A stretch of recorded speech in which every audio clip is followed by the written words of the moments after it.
Sa ngalan ng Ama at ng Anak at ng Espiritu Santo. Amen. Sumayin niyo ang Panginoon. At sumaiyo rin. Mga kapatid, tayong lahat ay dumulog sa ating Panginoon, pagsisihan ng ating mga nagawang pagkakasala upang tayo ay maging marapat sa banal na paghahandog. Lahat po tayo inaamin ko Sa makapangyarihang Diyos at sa inyong mga kapatid, na ba ako nagkasala sa isip, salita at sa gawa, at sa aking pagkukulang.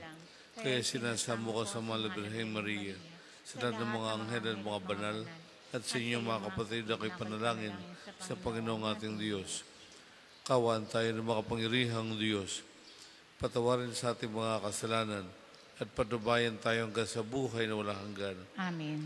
Panginoon, kawaan mo kami. Panginoon, kaawaan mo kami. Kristo, kawaan mo kami. Kristo, kaawaan mo kami. Panginoon, kawaan mo kami. Panginoon, kaawaan mo kami.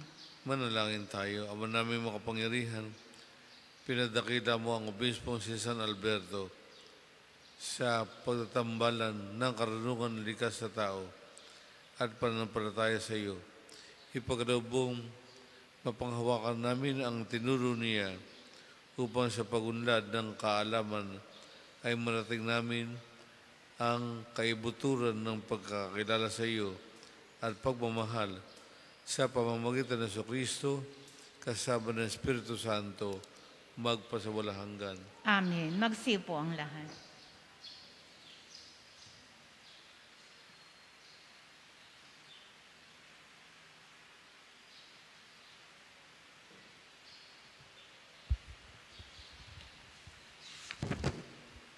Ang salita ng Diyos mula sa aklat ng pahayag. Ako'y si Juan, narinig ko ang Panginoon at sinabi niya sa akin, isulat mo sa anghel ng simbahan sa Sardis. Ito ang sinasabi ng may 7 Espiritu ng Diyos at may 7 bituin. Nalalaman ko ang ginagawa mo. Ipinalalagay kang buhay, ngunit ang totoo, ikaw ay patay. Gumising ka at pasiglahin mo ang mga bagay na nalalabi sa iyo nang di tuluyang mamatay. Nakikita kong hindi paganap ang mga nagawa mo sa paningin ng aking Diyos. Alalahanin mo kung paano mong tinanggap ang mga aral na iyong narinig. Isagawa mo ang mga yaon. Pagsisihan mo't talikdan ang iyong kasamaan.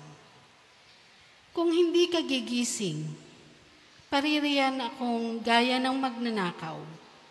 Hindi mo malalaman ang oras ng aking pagdating. Gayunman, may ilan dyan sa Sardis na nag-ingat at napanatiling malinis ang kanilang damit. Kaya't magiging kasama-sama ko silang nakasuot ng puti, sapagkat sila'y karapat-dapat. Ang magtatagumpay ay daramtan din ng puti, at hindi ko aalisin sa aklat ng buhay ang kanyang pangalan. Kikilanlin ko siya sa harapan ng aking Ama at ng kanyang mga anghel. Kung may pandinig kayo, dinggin ninyo ang sinasabi ng Espiritu sa mga simbahan. Isulat mo sa anghel ng simbahan sa Laodicea. Ito ang sinasabi niya, na ang pangalan ay Amen. Ang matapat at tunay na saksi, at siyang pinagmula ng lahat ng nilalang ng Diyos. Nalalaman ko ang mga ginagawa mo. Alam kong hindi ka malamig ni mainit. Maano sanang malamig ka o mainit, ngunit dahil sa ikaw ay malahininga, hindi mainit ni malamig, isusuka kita.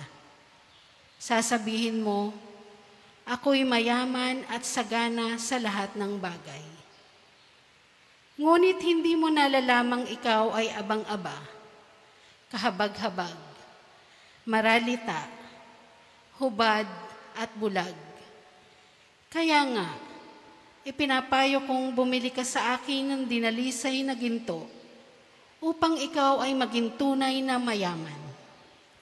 Bumalik ka rin ng 7 damit upang matakpan ang nakahihiya mong kahubaran at ng gamot sa mata nang ikaw ay makakita. Tinuturuan ko at sinusupil ang lahat ng aking iniibig. Kaya nga magsikap ka. Pagsisihan mo't talikdan ang iyong kasalanan. Nakatayo ako sa labas ng pintuan at tumutuktok. Kundi ringgi ng aking tinig at bubuksan ang pinto.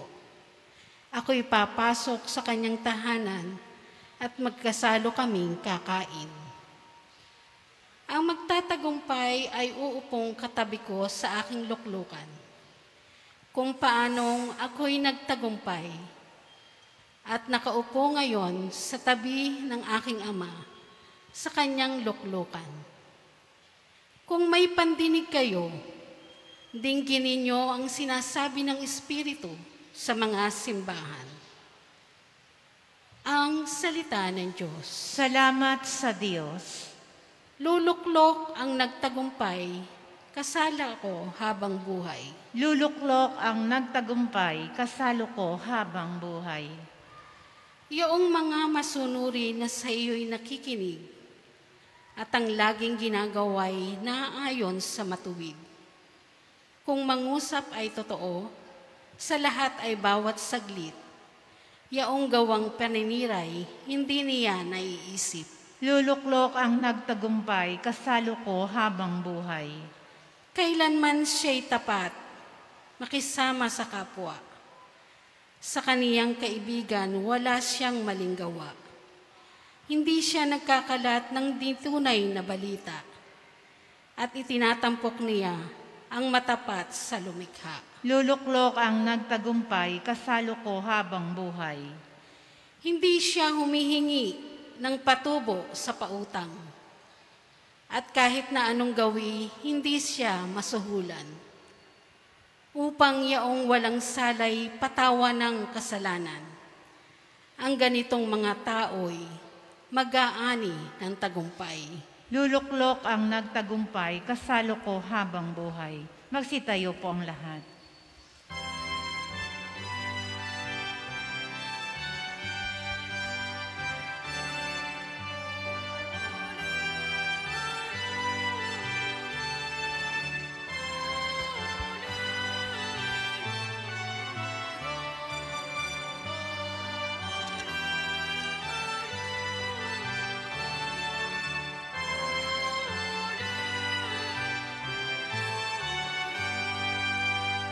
Inibig tayo ng Ama, isinugo ang anak niya bilang panubos sa sala.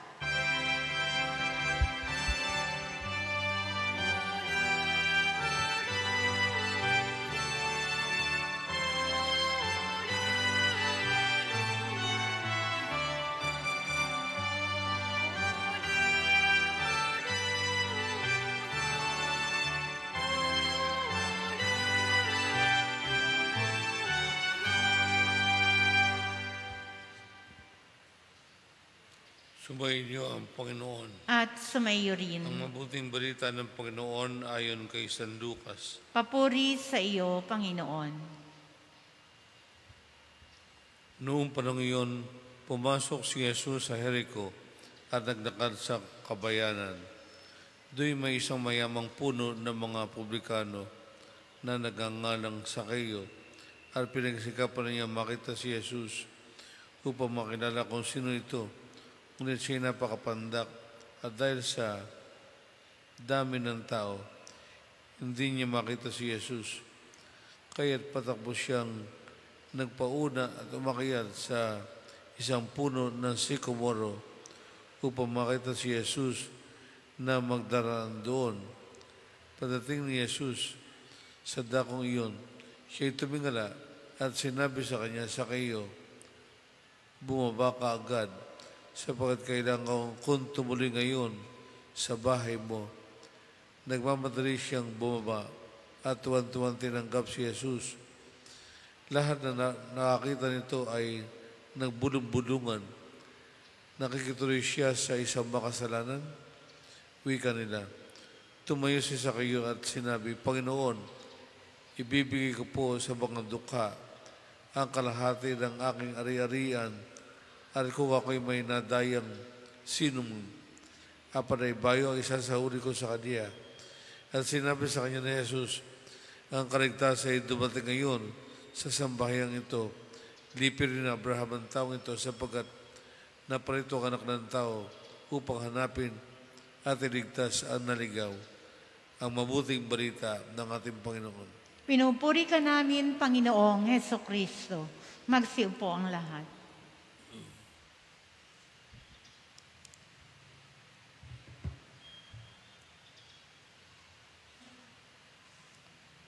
Magandang umaga po sa inyo lahat.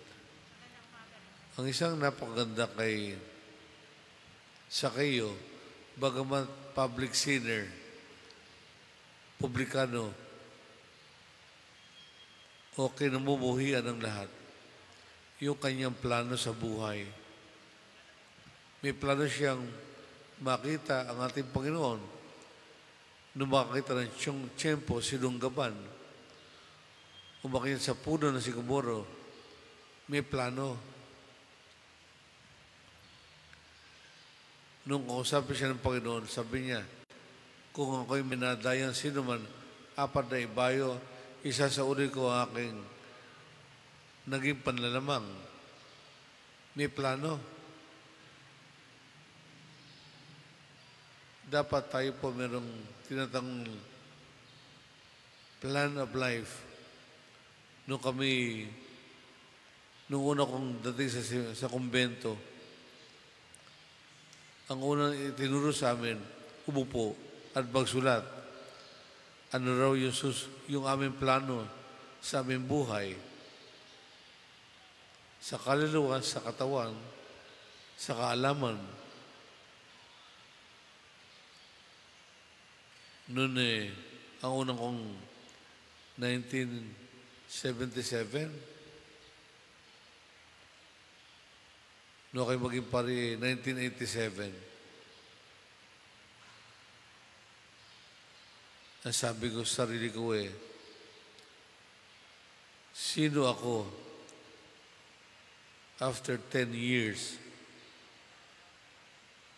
Isa yun sa plano ko.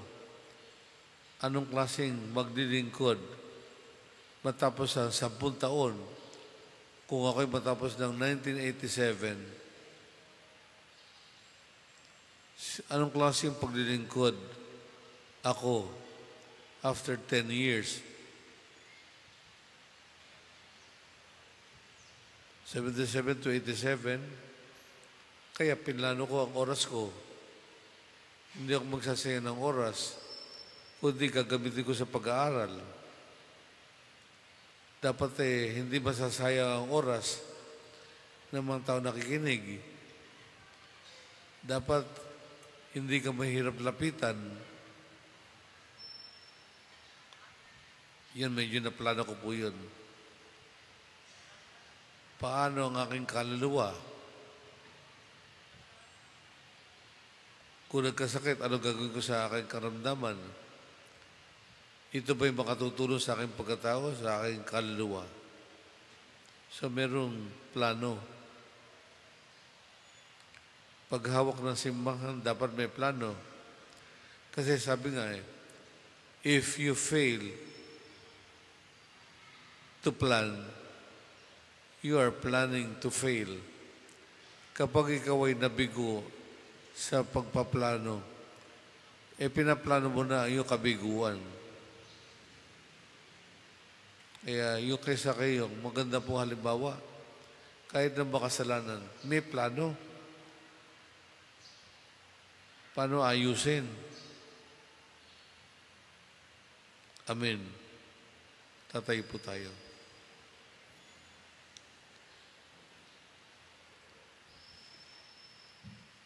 Panalangin ng bayan.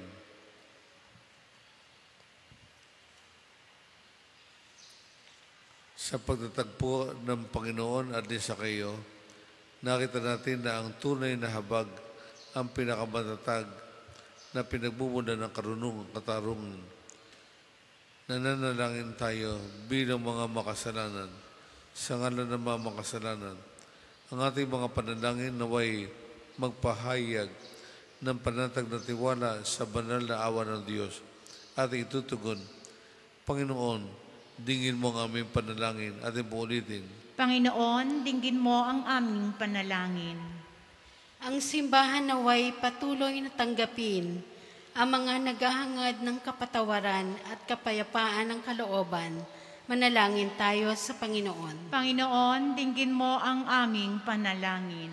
Ang mga nagpapatakbo ng ating kalakalan at industriya, naway maging mapagbigay at makatarungan. Manalangin tayo sa Panginoon. Panginoon, dinggin mo ang aming panalangin. Tayo naway maging handa sa pagsalubong sa Panginoon. Anumang oras siya dumating sa ating buhay at hayaan siyang manahan sa ating mga puso. Manalangin tayo sa Panginoon. Panginoon, dinggin mo ang aming panalangin. Ang mga may sakit, naway makita na bahagi ng tagapagligtas na krus ni Kristo ang kanilang mga pagsubok at paghihirap. Manalangin tayo sa Panginoon. Panginoon, dinggin mo ang aming panalangin.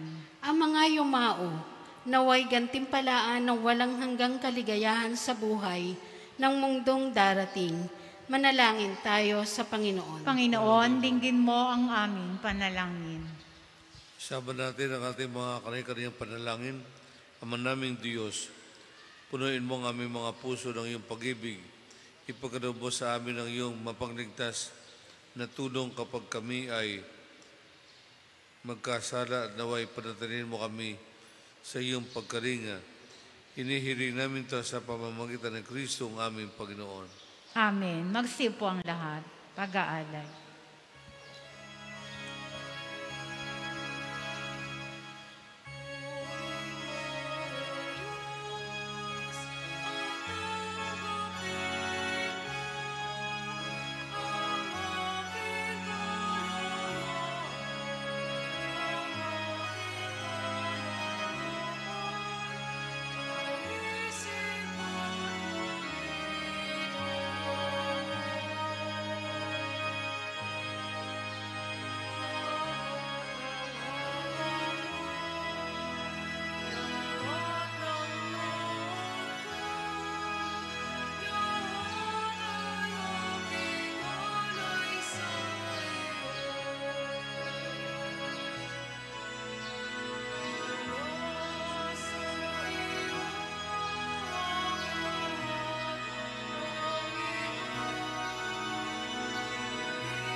Magsitayo po ang lahat.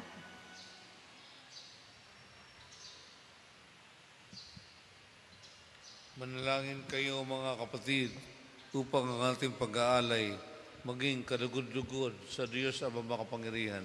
Tanggapin nawa ng Panginoon itong paghahain sa iyong mga kamay sa kapurihan niya at karangalan sa ating kapakinabangan at sa buong sambayan niyang banal. Ama naming lumikha, ngayong ang mga alay ay narito nakahanda. Ang iyong sambayanan ay silayan mo ng iyong awa upang ang iyong darakawan ay umundad sa dahat ng puok at ang mga tagapangasiwang iyong itinataguyod ay makapagpasalamat para sa sambahin ng ngalan mo sa pamamagitan ng Kristo kasama ng Espiritu Santo magpasawalang hanggan. Amen. Sumayin ang Panginoon. At sumaiyo rin. Itaas sa Diyos ang inyong puso at diwa. Tinaas na namin sa Panginoon. Pasalamatan natin ang Panginoong ating Diyos. Marapat na siya ay pasalamatan.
Ama naming makapangyarihan, tunay ng marapan na ikaw ay aming pasalamatan sa pamamagitan ni Jesucristo na aming Panginoon. Ngayon si San Alberto Magno ay pinararakalan sa pamumuhay niyang totoong uliran at pagiging maasahan sa panunungkulan. Kaya si Jesucristo ay maasahan sa katapatan ay inihahayag sa pangasiwa sa sambayanan. Ang malasakit na mga uliran tagapangasiwa noon ay nagpapatuloy magpahanggang ngayon sa mga panalangin kanilang iniukol kaysa ng sambayan ng mundo ito'y nagtitipon. Kaya kaysa ng mga anghel na nagsisiyawit ng papuri sa iyo, nang wanahumpay sa kalangitan kami nagbubunyi sa iyong kadakilaan. Santo, Santo, Santo, Panginoong Diyos ng mga hukbo, napupuno ang langit at lupa ng kadakilaan mo, hosana sa kaitaasan. Pinagpala ang naparirito sa ngalan ng Panginoon, hosana sa kaitaasan. Magsiluhod ang lahat. Ama namin banal, ikaw ang bukal ng tanang kabanalan, kahit sa pamamagitan ng iyong Espiritu gawin mong banal ang mga kaloob na ito upang para sa amin maging katawan na dugo ng aming Panginoong Jesucristo. Bago niya pinagtiis ang kusang loob na maging handog, hinawakan niyang tinapay, pinasalamatan kanya, pinagati-hati na iyon, iniabot sa kanyang malagad at sinabi, tanggapin ninyong lahat ito at kanin. Ito ang aking katawan na ihahandog para sa inyo.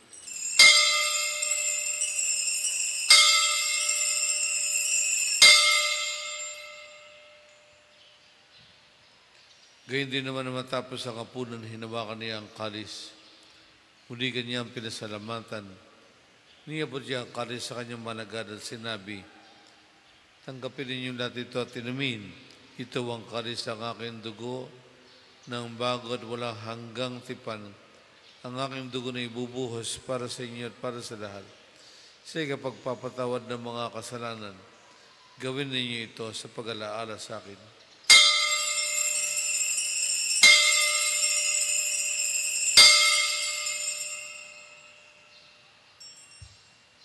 Magsitayo ang lahat. Ipagbunyi natin ang misteryo ng ating pananampalataya. Si Kristo'y namatay, si Kristo'y nabuhay, si Kristo'y babalik sa wakas ng panahon. Ang mga ginagawa namin ng pag-alala sa pagkamatay at muling pagkabuhay ng iyong anak, kaya tinialay namin sa iyo ang tinapay na nagbibigay buhay at ang kalis na nagkakadoob ng kaligtasan. Kami nagpapasalamat dahil kami yung minarapat na tumayo sa harap mo para maglingkod sa iyo. Isinasabo namin kaming magsasalo-salo sa katawan at dugo ni Kristo ay mabuklod sa pagkakaisa sa pamamagitan ng Espiritu Santo. Amalingapin mo yung simbahang naganap sa buong daigdig. Puspusin mo kami sa pag-ibig kaysa ni Francisco na aming Papa at ni Dennis na aming Obispo ng Tanang Kaparian. Alalahanin mo rin mga kapatid namin na himlay na may pag-asang sila'y muling mabubuhay, gayon din ng lahat ng mga pumanaw. Kaawaan mo sila at patuloyin sa iyong kaliwanagan.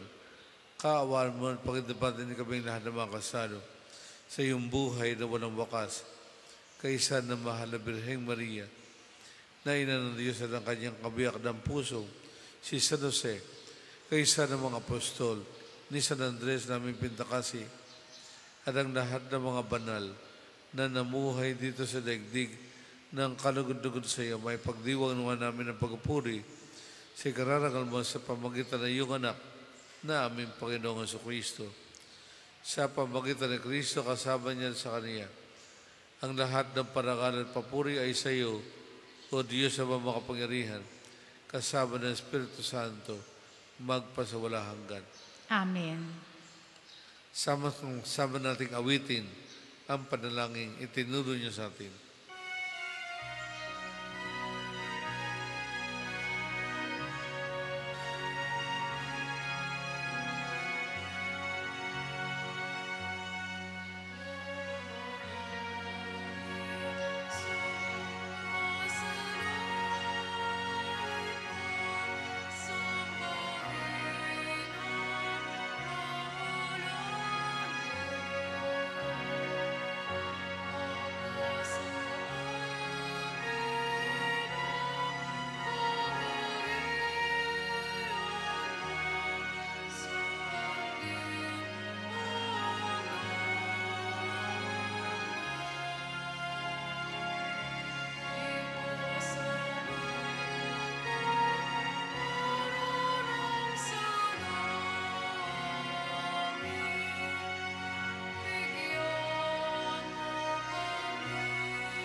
Hinihiling namin kami at diya sa lahat ng masama.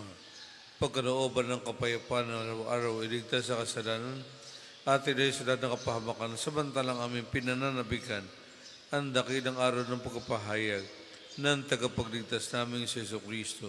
Sapagkat iyo ang kaharian, ang kapangyarihan at ang kapurihan, magpakailanman. Amen. Panginoong Jesucristo, sinabi mo sa iyong mga apostol, kapayapaan ang iniiwan ko sa inyo. Ang aking kapayapaan ang ibinibigay ko sa inyo. Tunghayan mo ang aming pananampalataya at huwag ang aming mapagkakasala.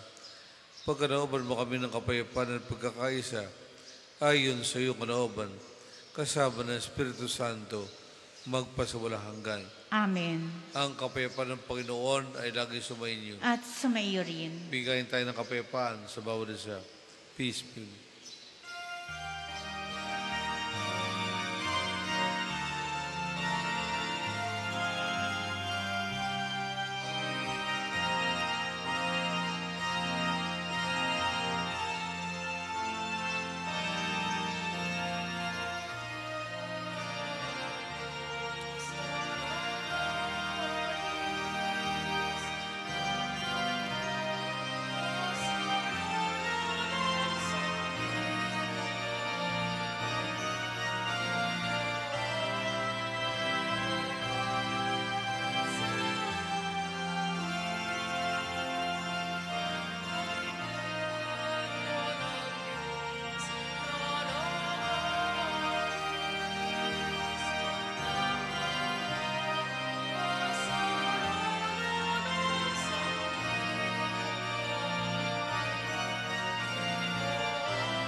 Magsiluhod ang lahat. Mga kapatid, narito si Kristo, ang ating manunubos.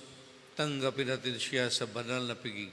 Panginoon, hindi ako karapat-dapat na magpatuloy sa iyo, ngunit sa isang salita mo lamang ay gagaling na ako. Ang katawan ni Kristo. Amen.